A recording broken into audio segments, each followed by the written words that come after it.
Hello everyone, Anoop info 24 में आपका स्वागत है। इस वीडियो में मैं आपको बताने वाला हूं कि पीएफएमएस स्टेटस आप कैसे चेक कर सकते हैं और साथ में आपको पीएफएमएस और डीबीटी स्टेटस के बारे में मैं पूरा स्टेटस जो भी होगा वो एक्सप्लेन करने वाला हूं कि क्या क्या प्रोसेस होता है। जैसे आपका रिक्वेस्ट डेट होता है, फिर आपका अप्रूवल होता है, fund status, file status, credit status और treasury status, sanction of status. तो ये सारा कुछ को मैं डिटेल में आपको एक्सप्लेन करने वाला हूँ। आपका कौन सा स्टेटस दिखा रहा है तो आपका क्या इसका मतलब होने वाला है ये भी मैं बताने वाला हूँ, ठीक है। और साथ में मैं आपको ट्रैक एनएसपी पेमेंट जो होता है इसके बारे में भी डिटेल से बताऊंगा। नो योर पेमेंट के बारे में भी मैं आपको थोड़ा सा ब्रीफ में बता दूंगा, क्योंकि हमारा मेन फोकस जो है वो डीबीटी स्टेटस के ऊपर होगा, ठीक है, और ट्रैक एनएसपी पेमेंट के ऊपर होगा। तो चलिए वीडियो को स्टार्ट करते हैं। तो सबसे पहले मैं आपको बता दूं कि अगर आपको जैसे ही अपना पीएफएमएस स्टेटस चेक करना है तो आप 3 तरीके से कर सकते हैं। आपको पता होगा, काफ़ी सारे वीडियो में मैंने बताया है, आप देख सकते हैं। DBT status, know your payment और ट्रैक एनएसपी पेमेंट के थ्रू, ठीक है। अब जैसे ही आपको ये कैसे चेक करना है ये मैं आपको बता दूं। तो सबसे पहले आपको अपने ब्राउज़र में आना है। आप जो भी ब्राउज़र यूज करते हैं, क्रोम ब्राउज़र हो, गूगल हो या कोई भी ब्राउज़र हो आपका, ठीक है। तो आप उसमें आएंगे, वहाँ पे सबसे पहले आप अपने सर्च बार में जाएंगे। सर्च बार में जाके आप सर्च क्या करेंगे, पीएफएमएस पेमेंट स्टेटस चेक, जैसे हमने पहले से किया हुआ है, ठीक है। तो ये जैसे आप करेंगे तो आपके पास, देखिए मैं फिर से आपको कर देता हूँ।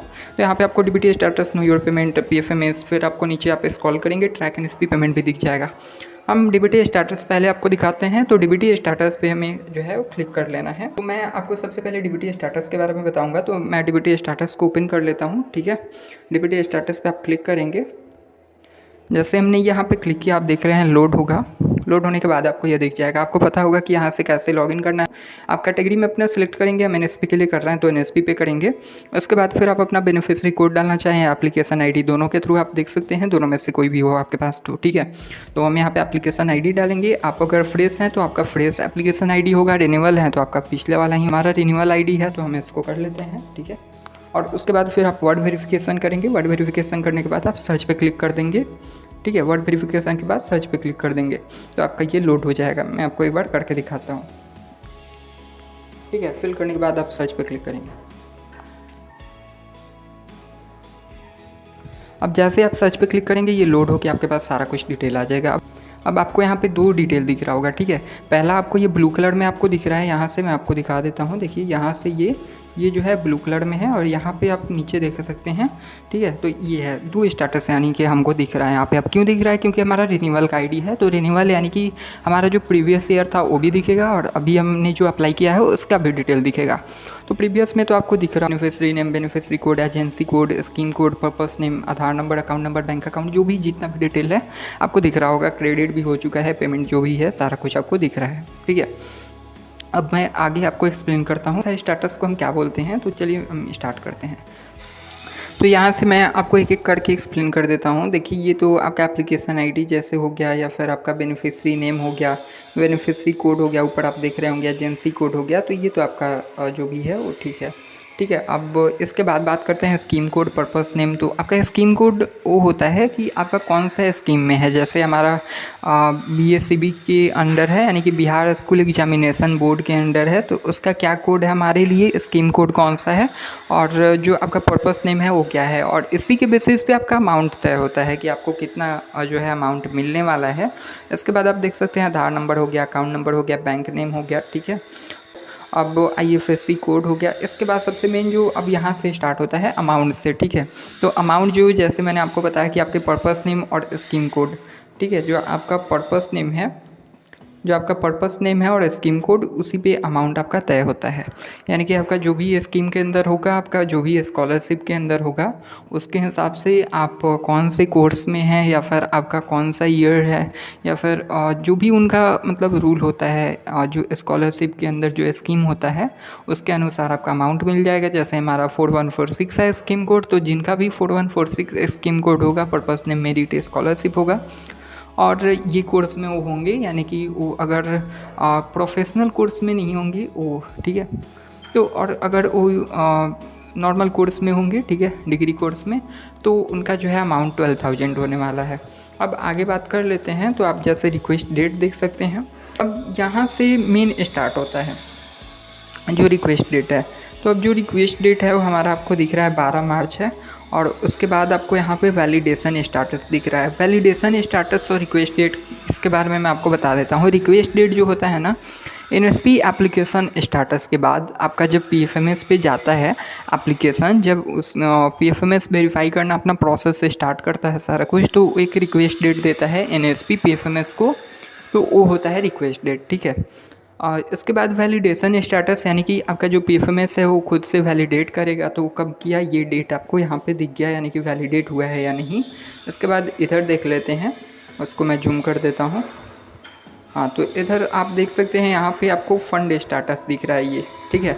ये हो गया आपका फंड स्टेटस। अब फंड स्टेटस में आपको दिख रहा है कि अप्रूव हो चुका है एजेंसी से, और ये भी 12 मार्च को ही हो गया है, ठीक है। तो मैं आपको एक बता दूं कि आपका जो रिक्वेस्ट डेट होता है, काफ़ी लोगों के तो हो चुके होंगे जिनका होना होगा, और काफ़ी लोगों के रिजेक्ट भी हो चुके होंगे। तो ये जो होता है, तो आपका ये जो फंड स्टेटस हो गया, या फिर जो रिक्वेस्ट डेट हो गया, या फिर आपका वैलिडेशन हो गया, तो ये सारा कुछ आपका जो है ना वो अभी तक हो चुका होगा। चूँकि ये रिक्वेस्ट डेट के बाद ही तुरंत हो जाता है, 24 आवर्स के अंदर हो जाता है, ठीक है। उसके बाद आता है ट्रेजरी स्टेटस। अब ट्रेजरी स्टेटस क्या होता है, ये जो आप देख रहे हैं NA लिखा हुआ है, यानी कि हमारा कोई भी एरर नहीं है इसमें, ठीक है। एरर डिस्क्रिप्शन भी आपको नहीं दिख रहा होगा कुछ भी, यहाँ पे आप देख रहे होंगे, ठीक है। तो यानी कि हमारा कोई ट्रेजरी नहीं है। ट्रेजरी मतलब आपका कोई डॉक्यूमेंट अगर मिसमैच हो जाता है, आपका कोई जो भी डिटेल है वो मिसमैच हो जाता है, तो ट्रेजरी में आ जाता है। या फिर आपने कुछ गलत डॉक्यूमेंट दे दिया है, या फिर आपका कुछ वैलिड डॉक्यूमेंट नहीं है, या फिर आपकी डिटेल में कुछ गड़बड़ है, ठीक है। तो ये सारे को मैच करके ट्रेजरी जो है वो देखा जाता है। ट्रेजरी में अगर ऐसा होता है तो आपका ये जो है रिजेक्ट हो जाता है, और आपको एरर डिस्क्रिप्शन दिख जाएगा, ठीक है। अगर आपका ऐसा हुआ होगा तो, उस एप्लीकेशन में नहीं हुआ है तो यहाँ पे नहीं दिख रहा है, ट्रेजरी में NA लिखा हुआ है। उसके आगे बात करते हैं मेन जो है सैंक्शन ऑफ स्टेटस। अब सैंक्शन ऑफ स्टेटस में 3 प्रोसेस होते हैं। पेंडिंग फॉर सैंक्शन, ठीक है। अब पेंडिंग फॉर सैंक्शन क्या है, पेंडिंग फॉर सैंक्शन यानी कि आपका सैंक्शन अभी स्टार्ट नहीं हुआ है, जब स्टार्ट हो जाता है अंडर प्रोसेसिंग हो जाता है, ठीक है। और अगर जब सैंक्शन क्लोज हो जाता है तो आपका सैंक्शन क्लोज होता है, जो भी डेट होता है आपका। ये क्या है ये मैं बता दूं, तो सैंक्शन ऑफ स्टेटस में आपका जो रजिस्टर मोबाइल नंबर है, आपका बैंक अकाउंट नंबर से वो लिंक होना चाहिए, आधार नंबर जो है वो लिंक होना चाहिए। अगर ये दोनों लिंक होता है ना, जो आपका रजिस्टर मोबाइल नंबर है, बैंक अकाउंट और आपके आधार का सेम होता है, तो ये आपका सैंक्शन जो है वो अप्रूव हो जाता है, मतलब वेरीफाई कर लेता है। लेकिन अगर आपका नहीं होता है तो यहाँ पर आपको प्रॉब्लम आ सकता है सैंक्शन ऑफ स्टेटस में। ये आपको ट्रेजरी में या तो दिख जाएगा या फिर आपको एरर में दिख जाएगा, ठीक है। तो सैंक्शन ऑफ स्टेटस ये होता है कि आपका रजिस्टर मोबाइल नंबर, आपके बैंक अकाउंट नंबर और आपके आधार नंबर का मोबाइल नंबर जो भी आपका है वो मतलब सेम होना चाहिए, ठीक है। दोनों में अगर ये होता है तो आपका आधार लिंक माना जाता है। आधार इनेबल पेमेंट सिस्टम के लिए आप वेरीफाई कर जाते हैं। UID के थ्रू पेमेंट होता है, आपको पता होगा, ठीक है। तो अब आगे बात करते हैं, तो आगे आपका आ जाता है फाइल स्टेटस, यानी कि यहाँ पे आपको लिखा हुआ है बैंक रिसीव्ड। हाल ही में जैसे ही काफ़ी लोगों का अपडेट हुआ है तो उनका कुछ प्रॉब्लम आ रहा है, वो क्या है ये मैं इसमें बताने वाला हूँ, ठीक है। तो अब जैसे फाइल स्टेटस में आप देख रहे हैं बैंक रिसीव, यानी कि इसका क्या मतलब है, बैंक क्यों रिसीव किया, हमारे अकाउंट में नहीं आया डायरेक्ट। तो इसके बारे में मैं आपको बता दूं कि PFMS जो होता है वो पेमेंट आपके अकाउंट में कभी भी नहीं करता है, डायरेक्ट अकाउंट में नहीं करता कभी भी। वो जो होता है PFMS आपके बैंक ब्रांच में पेमेंट करता है। जो भी लोगों का पेमेंट होता है वो बैंक ब्रांच में जाता है, उसके बाद वहाँ से डिस्ट्रीब्यूट होता है आगे प्रोसेस करके, आपका बैंक जो है वो प्रोसेस करती है आगे पेमेंट के लिए। तो ये हो गया फाइल स्टेटस। अब मेन आ जाते हैं यहाँ पे, जैसे फाइल स्टेटस में आपको दिख रहा है कि बैंक रिसीव कर चुका है 20 मार्च को, बट यहाँ पे आपको दिख रहा होगा कि ये जो क्रेडिट स्टेटस है इसमें पेमेंट पेंडिंग है बैंक में, ठीक है। तो पेमेंट पेंडिंग है क्यों बैंक में अभी तक, तो इसके बारे में मैं आपको बता दूँ कि जो अब हमारा बैंक है उसका कुछ प्रोसेस होता है। अब वो प्रोसेस में काफ़ी टाइम भी लग सकता है या फिर थोड़ा भी टाइम में वो कर देता है। जैसे ही जो पिछली पेमेंट आई थी आप ऊपर देख सकते हैं, मैं आपको दिखा देता हूँ। यहाँ पे आप सैंक्शन क्लोज का डेट देखेंगे तो 31 मार्च है, फाइल स्टेटस में देखेंगे बैंक रिसीव का 31 मार्च है, और पेमेंट जो है वो 2 अप्रैल को आ चुका है। बट यहाँ पे अभी आप डेट मैं आपको दिखा दूँ ऊपर से, ठीक है। आप 3 अप्रैल डेट ऊपर देख सकते हैं, और अभी तक हमारा पेमेंट जो है पेंडिंग है। और कब अप्रूव हुआ है तो 20 मार्च को ही हुआ है, ठीक है। तो अभी काफ़ी ज़्यादा टाइम लग चुका है। इसके लिए PFMS हेल्प डेस्क से बात हुई थी, उन्होंने बताया कि बैंक में तो जा चुका है, आप अपने बैंक ब्रांच से पता कर सकते हैं। वहाँ पे अगर आपको UTR नंबर मिल गया है तो आप पता कर सकते हैं। अब यूटीआर नंबर कैसे आप देख सकते हैं इसके बारे में हम बात करते हैं, ठीक है। तो ये आई होप आपको इतना समझ आ चुका होगा कि आपका ये सारा कुछ डिटेल क्या होता है। तो आपका पेमेंट आया है या नहीं इसके बारे में जानने के लिए आप कैसे चेक करेंगे यूटीआर नंबर या जो भी आपका ट्रांजैक्शन आईडी होगा, तो मैं आपको बता दूं, आप अपना जैसे सर्च किए थे वैसे ही क्रोम ब्राउज़र या गूगल ब्राउज़र या जो भी ब्राउज़र यूज करते हैं वहाँ पे आप सर्च करेंगे पीएफएमएस पेमेंट स्टाटस, ठीक है। पीएफएमएस पेमेंट स्टेटस जैसे आप चेक करेंगे तो यहाँ पे आपको 3 ऑप्शन दिख रहा है। फिर आप नीचे स्क्रॉल करेंगे, ट्रैक एनएसपी पेमेंट आपको एक दिखेगा। अब ये जो ट्रैक एनएसपी पेमेंट है इस पर आप क्लिक करेंगे, यहाँ पे आपको दिख रहा होगा, ठीक है। ये जो ट्रैक एनएसपी पेमेंट है इस पर आप क्लिक करेंगे। जैसे आप क्लिक करेंगे ये लोड होगा, ठीक है।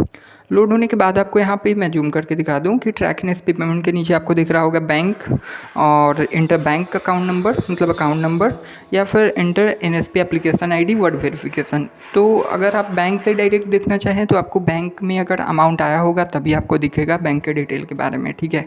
और अगर आपका ट्रांजैक्शन नहीं हुआ होगा, अगर पेमेंट इनिशिएट नहीं हुआ होगा तो आपको नहीं दिखेगा, अभी नो रिकॉर्ड फंड्स देगा, ठीक है। और वही अगर हम एनएसपी एप्लीकेशन आईडी से देखेंगे तो यहाँ पे जो है हमारा सारा कुछ डिटेल दिखा देगा कि पेमेंट क्या अंडर प्रोसेस है या फिर इनिशिएट हो चुका है, सक्सेस हो चुका है, क्या यूटीआर नंबर मिल चुका है, ये सारा कुछ आपको दिख जाएगा। तो हम एनएसपी एप्लीकेशन आईडी के थ्रू लॉगिन करेंगे। वीडियो पूरा देखिएगा, मैं इसमें आपको पूरा सब कुछ एक्सप्लेन करने वाला हूँ। और कोई भी आपको क्वेश्चन होता है ना तो फिर आप मुझे कमेंट भी कर सकते हैं। तो देखिए, अब जैसे ही मैंने यहाँ पर लॉगिन कर लिया है, अब फिर से मैं आपको बता दूं हमारा रिन्यूअल का आईडी है। तो हमारे पास ये देखिए आपको 2 बार ये बैंक नेम, अकाउंट नंबर, ये सारा कुछ आपको दिख रहा है, ठीक है। क्यों दिख रहा है? क्योंकि हमारा रिन्यूअल का है, प्रीवियस ईयर भी दिख रहा होगा और इस ईयर का भी है हमारा। तो अब इसको मैं स्टार्ट करता हूँ, एक्सप्लेन करता हूँ, ठीक है। तो आप सबसे पहले देख लेंगे बैंक नेम, अकाउंट नंबर, ये जो आपने एप्लीकेशन आईडी में अपना दिया होगा एप्लीकेशन सबमिट करते वक्त। इसके बाद बेनिफिशियरी नेम, आपका जो नेम है, आपका जो स्कीम नेम होगा। पर्पस जो होगा आपका, जैसे उसमें मैंने बताया पिछले डीबीटी स्टाटस में, एजेंसी नेम आपका, ठीक है, बिहार स्कूल एग्जामिनेशन बोर्ड से हमारा था। यूटीआर नंबर, अब मेन आपको जो यूटीआर नंबर है वो यहाँ पे आपको दिख रहा है, ठीक है। तो आपको यूटीआर नंबर चेक करने के लिए क्या करना है, ट्रैक एनएसपी पेमेंट पे जाना है, वहाँ से आपको लॉगिन करना है, सर्च करना है, वहाँ से आपको यूटीआर नंबर जो है वो दिख जाएगा। तो अब यहाँ पर मैं जूम कर देता हूँ। जैसे आप यहाँ पे देख सकते हैं कि यूटीआर नंबर हमारा बैंक ट्रांजैक्शन आईडी ये मिल चुका है। फेलियर रीजन हमारा कुछ नहीं है ऐसा, ठीक है। और ये मैं आपको बता दूं कि यहाँ से जो है ये ऊपर जो है हमारा इस ईयर का है और ये नीचे वाला प्रीवियस ईयर का है, ठीक है, प्रीवियस ईयर का है। तो ऊपर मैं आपको दिखा दूं कि यहाँ पे credit transaction ID, UTR number, ये सारा कुछ ऊपर मिल चुका है। यूआईडी एज पर बैंक मिल चुका है, यहाँ पे लिखा हुआ है, मतलब यूआईडी एज पर बैंक, यानी कि आपका जो आधार नंबर होगा वो यूआईडी होता है। आधार इनेबल्ड पेमेंट सिस्टम के थ्रू आपका पेमेंट होता है। तो आपका जो भी आधार नंबर होगा, जो भी आपका आधार मोबाइल नंबर होगा, उसके थ्रू अगर आपका कोई बैंक अकाउंट है, बैंक अकाउंट लिंक है, तो उसी अकाउंट में पेमेंट जाएगा। इससे फ़र्क नहीं पड़ता है कि आपने कौन सा अकाउंट नंबर दिया हुआ है, ठीक है। तो आपका पेमेंट जो है वो यूआईडी के थ्रू ही जाता है, तो आपका उसी अकाउंट में जाएगा जो आपका आधार से लिंक होगा। तो यहाँ पे यूआईडी हमारा ये मैच कर चुका है, पिछली ईयर भी किया था। बट यहाँ पे आप देख सकते हैं कि अकाउंट नंबर एज पर बैंक में जो लिखा हुआ है यहाँ पे हमारा नहीं आया हुआ है। अब ये क्यों हुआ है इसके बारे में भी मैं थोड़ा सा बताऊँगा। इसके आगे बात करते हैं। फेवरिंग एज पर बैंक, तो ये हमारा नेम दिख गया, ठीक है। बैंकिंग एज पर बैंक, तो ये एक कोड होता है। जैसे आप नीचे देख सकते हैं कि आपका कौन सा बैंक ब्रांच है या बैंक नेम, आपको ये कोड से आप पता कर सकते हैं जब आपका पेमेंट स्टाटस हो जाता है सक्सेस, ठीक है।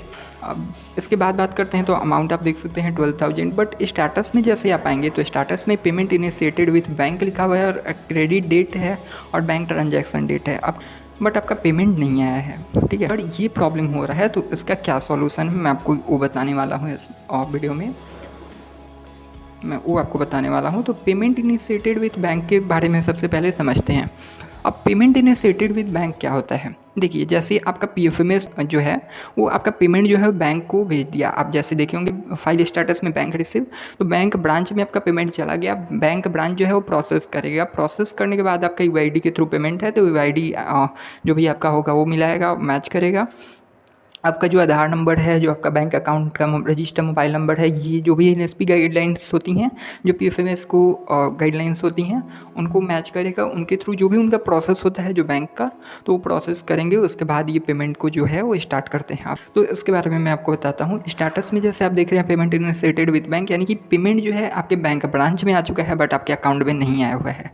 लेकिन यहाँ पर आप देख सकते हैं ये बैंक ट्रांजेक्शन डेट आपको मिल चुका है, ठीक है, और आपको यहाँ पर क्रेडिट डेट मिल चुका है। अब जब मतलब क्रेडिट डेट मिल चुका है, बैंक ट्रांजैक्शन डेट मिल चुका है और आपको एक यूटीआर नंबर भी मिल चुका है। ठीक है, आपका जो भी credit transaction ID UTR number होगा, अब इसको लेके आप अपने बैंक ब्रांच में जाएंगे, अपने पासबुक और जो भी डिटेल्स हैं आपकी बैंक की आप अपने मोबाइल नंबर के साथ जाइए। ठीक है, डिटेल ये सारा कुछ आप लेके जाइए। ठीक है, और आप ये जो स्टेटस है इसको आप स्क्रीनशॉट ले लीजिएगा, इसको भी आप वहाँ पे दिखाइएगा। ठीक है, तो इसको लेके आप अपने बैंक ब्रांच में जाइए। बैंक ब्रांच में आप उनको बताइए कि सर हमारा ये यूटीआर नंबर मिल चुका है और हमारा क्रेडिट ट्रांजैक्शन आईडी भी मिल चुका है। यहाँ पे यूआईडी आप देख सकते हैं कि यही जो सबसे मेन है वो है बैंक नेम। ठीक है, बैंक नेम आपको दिख रहा है और अकाउंट नंबर, तो बैंक नेम अकाउंट नंबर भी हमारा मिल चुका है और यहाँ पे इसके बाद क्रेडिट डेट भी मिल चुका है, बैंक ट्रांजैक्शन डेट भी मिल चुका है। यहाँ पे status payment initiated with bank दिखा रहा है, तो ये कब तक आएगा या फिर इसका स्टेटस क्या है वो आप यूटीआर नंबर से जान सकते हैं। तो बैंक जो होते हैं बैंक ब्रांच में आप यूटीआर नंबर से अपनी सारा कुछ डिटेल जान सकते हैं। जो भी आपका और ट्रांजैक्शन स्टेटस होगा उसके बारे में वो आपके यूटीआर नंबर से बता सकते हैं। तो ये एक प्रॉब्लम काफ़ी लोगों का आया हुआ है। अभी जैसे पीएफएमएस अपडेट हुआ है, डीबीटी स्टेटस हो और ट्रैक एनएसपी पेमेंट हो, तो यहाँ से उनको काफ़ी प्रॉब्लम आ रहा है। तो अगर आपका 2 अकाउंट नंबर है तो ये आपको प्रॉब्लम आएगा, आपका पेमेंट इनिशिएट हो जाएगा बट आपका सक्सेस नहीं दिखा रहा है। क्यों नहीं दिखा रहा है? क्योंकि आपका कौन सा में जाएगा ये आपको नहीं पता और वो बैंक ब्रांच भी प्रोसेस नहीं कर पा रहे हैं क्योंकि दोनों के पास जा चुका होगा ये इन्फॉर्मेशन। ठीक है, अब जैसे हम इसके बारे में बता दें आपको कि यहाँ पे आप देख सकते हैं कि पिछले ईयर का मैं आपको एक बार समझा देता हूँ। पिछले ईयर में भी हमने इंडियन ओवरसीज बैंक का दिया हुआ अकाउंट नंबर, सिम, सारा कुछ वही है। ठीक है, अब इसके बाद आप देख सकते हैं क्रेडिट ट्रांजैक्शन डेट, फिर यूआईडी हमको मिला, फिर अकाउंट नंबर जो भी है, फिर बिलिंग एज पर बैंक, ये सारा कुछ। अब अकाउंट नंबर एज पर बैंक में आप देख रहे होंगे 9093 है, बट वहाँ पे आप देख रहे होंगे 7413 जो हमने अकाउंट नंबर सबमिट किया था एप्लीकेशन के वक्त। तो ये जो है ये दोनों अलग है। क्यों अलग है मैं बता दूं आपको। पिछली बार जो हमारा अकाउंट नंबर था वो इंडियन ओवरसीज का, वो आधार लिंक नहीं था। ठीक है, मैंने हाल ही में आधार लिंक करवाया। तो यहाँ पे आपको बैंकिंग सारा कुछ मतलब आपको डिटेल दिख रहा होगा, amount status, credit date, bank transaction date. अब यहाँ पे आपको दिख रहा होगा कि स्टेटस में पेमेंट सक्सेस लिखा हुआ है, बट हमारा अब की बार का जो है वो पेमेंट इनिशिएटेड विथ बैंक लिखा हुआ है, जो कि अभी हमारा पेमेंट नहीं आया है। ठीक है, तो इसके बारे में आपको जानने के लिए अपने बैंक ब्रांच में जाना है। जैसा मैंने आपको बताया यूटीआर नंबर से आप अपना डिटेल जो है वो पता कर सकते हैं। वहाँ पे आप ये आईडी दिखाइए, ये सारा कुछ स्टेटस दिखाइए आप, और वो आपको ज़रूर डिटेल बताएंगे। बाकी आप पीएफएमएस हेल्प डेस्क से भी बात कर सकते हैं। मेरी बात हुई है पीएफएमएस हेल्प डेस्क से, तो उन्होंने बताया कि आप अपने बैंक ब्रांच में विजिट कीजिए, वहाँ से आप यूटीआर नंबर के थ्रू इन्फॉर्मेशन लीजिए। क्योंकि यूटीआर नंबर अगर आपको मिल जाता है और पेमेंट इनिशिएटेड विद बैंक है, यहाँ तक भी सही है। अगर क्रेडिट डेट आपको नहीं मिलता है, बट अगर आपको क्रेडिट डेट मिल जाता है और आपका बैंक अकाउंट में अभी तक पेमेंट नहीं आया, तो आप अपने बैंक ब्रांच से ही जान सकते हैं। फिर पीएफएमएस से कुछ नहीं हो सकता, क्योंकि पीएफएमएस ने बैंक ब्रांच को पेमेंट कर दिया है और उन्होंने क्रेडिट डेट का भी उनको स्टेटस दिखा दिया है। तो फिर इसमें आप बैंक ब्रांच से ही पता कर सकते हैं। तो आई होप कि ये वीडियो आपको अच्छा लगा होगा। कोई भी अगर क्वेश्चन होता है आपको तो अभी आप मुझे कमेंट कर सकते हैं। कुछ भी क्वेश्चन हो, कोई भी प्रॉब्लम हो, आप मुझे कमेंट कीजिए। अगर मैं उसका आंसर दे सकता हूँ तो ज़रूर मैं दूँगा। और बाकी अगर वीडियो अच्छा लगा हो तो लाइक कीजिएगा और चैनल को सब्सक्राइब कीजिएगा ऐसे ही अपडेट के लिए। ठीक है, थैंक यू।